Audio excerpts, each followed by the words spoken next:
Assalamualaikum saudara seiman yang saya cintai. Semoga kita diberikan kesehatan, kelancaran dan ketetapan iman oleh Allah Subhanahu wa taala.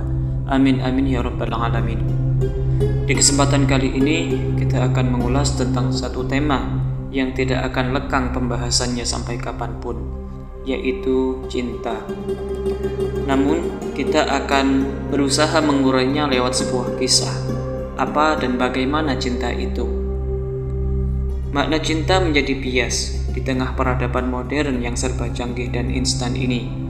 Globalisasi memberi dampak terhadap pola pikir manusia zaman sekarang, sehingga terkadang ada yang sampai menyalahi pemahaman dari cinta itu sendiri, seperti pacaran hingga perzinahan. Seperti pesan di dalam Al-Quran, Allah mengingatkan, "Fadzakir fa inna dzikra tanfa'ul mu'minin." Berilah peringatan, sesungguhnya peringatan itu bermanfaat untuk orang-orang yang beriman. Maka kita sebagai umat muslim yang beriman dituntut untuk saling mengingatkan satu sama lain dalam hal kebaikan, termasuk dalam tema kali ini. Tidak perlu jauh-jauh untuk kita mengambil pelajaran. Sosok Nabi Muhammad sebagai panutan, wajib kita teliti bagaimana cara memahami cinta, kasih sayang yang sejati itu.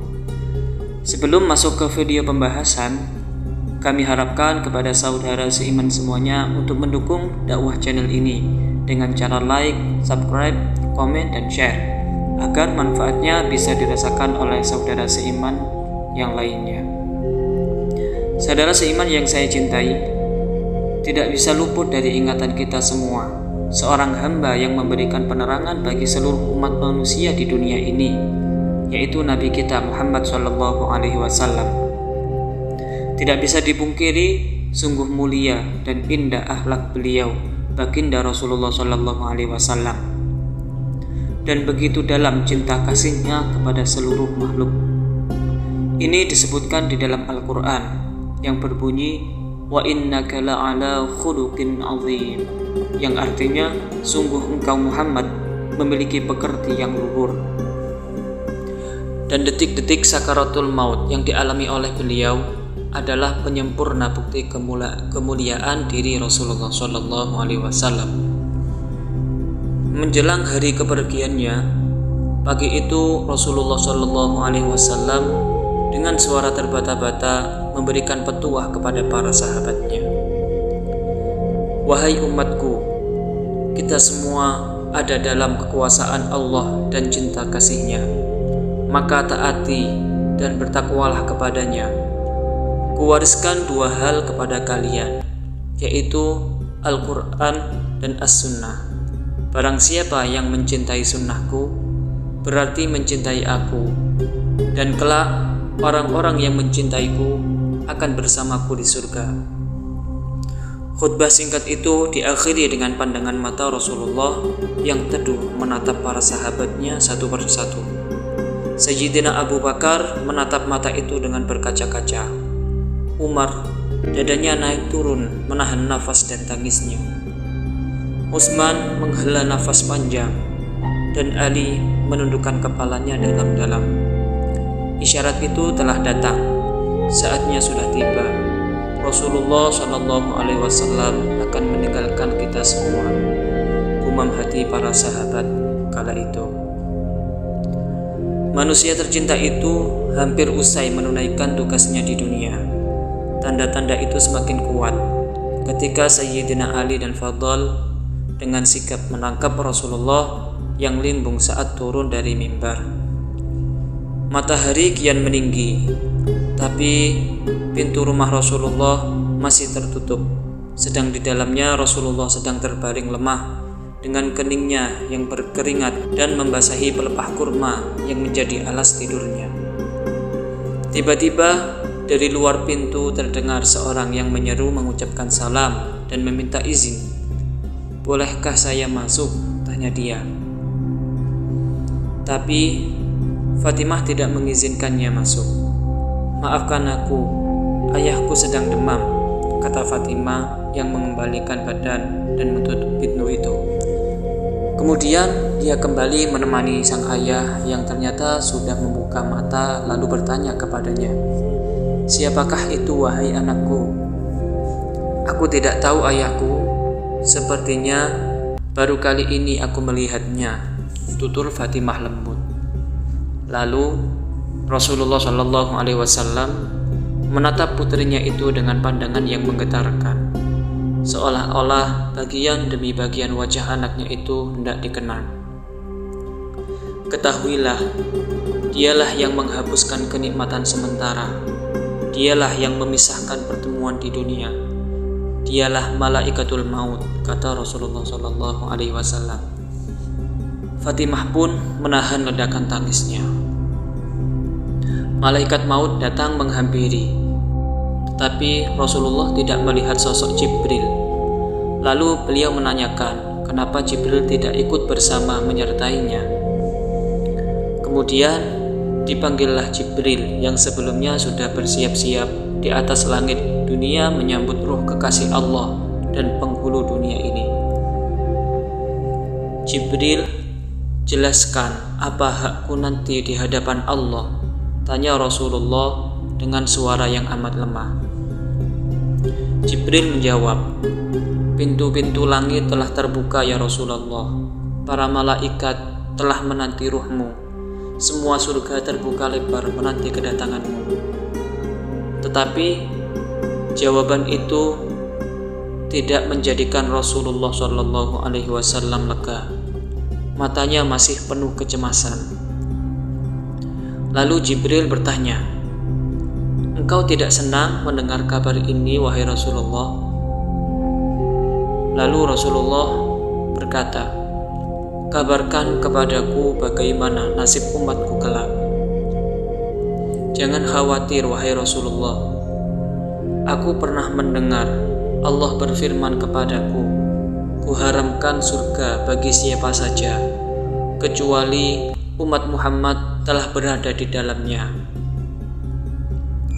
Detik-detik kematian semakin dekat. Saatnya Israel melakukan tugas. Perlahan ruh Rasulullah Shallallahu Alaihi Wasallam ditarik. Nampak seluruh tubuh Rasulullah bersimbah peluh.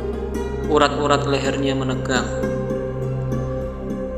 Lalu perlahan Rasulullah mengadu, "Jibril, betapa sakitnya sakaratul maut ini." Fatimah terpejam. Ali yang di sampingnya menunduk semakin dalam, dan Jibril memalingkan muka. "Jijikkah engkau melihatku hingga engkau memalingkan wajahmu, wahai Jibril?" tanya Rasulullah pada malaikat pengantar wahyu itu. "Siapakah yang sanggup melihat kekasih Allah direnggut ajalnya, ya Rasulullah?" kata malaikat Jibril. Sebentar kemudian terdengar Rasulullah Shallallahu Alaihi Wasallam mengadu karena sakit yang tidak tertahankan lagi. "Ya Allah, dahsyat sekali maut ini. Timpakan saja semua siksa maut ini kepadaku, jangan kepada umatku." Badan Rasulullah Shallallahu Alaihi Wasallam mulai dingin. Kaki dan dadanya sudah tidak bisa bergerak lagi. Bibirnya bergetar seakan hendak membisikkan sesuatu. Lalu Sayyidina Ali mendekatkan telinganya, dan Rasulullah berwasiat, "Usikum bis-shalah wa ma malakat aymanukum." Peliharalah sholat dan pelihara orang-orang lemah di antara kalian. Di luar pintu, tangis mulai terdengar bersahutan. Sahabat-sahabat saling berpelukan. Fatimah menutup tangan di wajahnya, dan Ali kembali mendekatkan telinganya ke bibir Rasulullah Shallallahu Alaihi Wasallam yang mulai kebiruan, namun beliau masih melanjutkan pesannya yang isinya, "Ummati, ummati, ummati." Dia memanggil, "Umatku, umatku, umatku." Lalu berakhirlah hidup manusia mulia yang memberi cahaya di dunia ini. Saudara seiman yang saya cintai, bisa kita bayangkan cinta seperti apa yang beliau miliki dan beliau ajarkan untuk kita semua sebagai umatnya. Ibnu Abi Ad-Dunya rahimahullah meriwayatkan dari Syaddad bin Aus radhiyallahu an. Dia berkata, kematian adalah kengerian yang paling dahsyat di dunia ini dan akhirat bagi orang-orang yang beriman. Kematian lebih menyakitkan dari goresan gergaji, sayatan gunting, panasnya air mendidih di bejana. Seandainya ada mayat yang dibangkitkan dan menceritakan kepada penduduk dunia tentang sakitnya kematian, niscaya penghuni dunia tidak akan nyaman dengan hidupnya dan tidak akan nyenyak dalam tidurnya. Hujjatul Islam Imam Ghazali mengatakan bahwa demi Allah, sekiranya jenazah yang sedang kalian tangisi bisa berbicara sekejap, lalu menceritakan pengalaman sakaratul mautnya kepada kalian, niscaya kalian akan melupakan jenazah tersebut dan mulai menangisi diri kalian sendiri. Rasulullah Shallallahu Alaihi Wasallam sendiri bersabda bahwa sakaratul maut itu lebih sakit. Sakaratul maut sakitnya itu sama dengan tusukan 300 pedang. Hadis riwayat Tirmidzi. Bisa kita bayangkan bagaimana sakitnya sakaratul maut yang secara ukuran logika manusia dia tidak akan mampu berpaling dari rasa sakitnya itu. Namun di tengah rasa sakit itu, yang diingat Rasulullah adalah kita semua umatnya. Maka bersyukurlah kita sebagai umatnya. Kita sangat dirindukan dan dicintai oleh Rasulullah. Lalu, mampukah kita mencintai sepertinya? Mampukah kita meneladani kasih sayangnya? Mampukah kita mencontoh sebagai rahmat untuk alam semesta ini? Semoga dengan adanya kisah ini kita diberikan kemampuan untuk memahami cinta kasih sebagaimana Rasulullah memahaminya. Amin, Allahumma amin. Semoga bermanfaat. Assalamualaikum warahmatullahi wabarakatuh.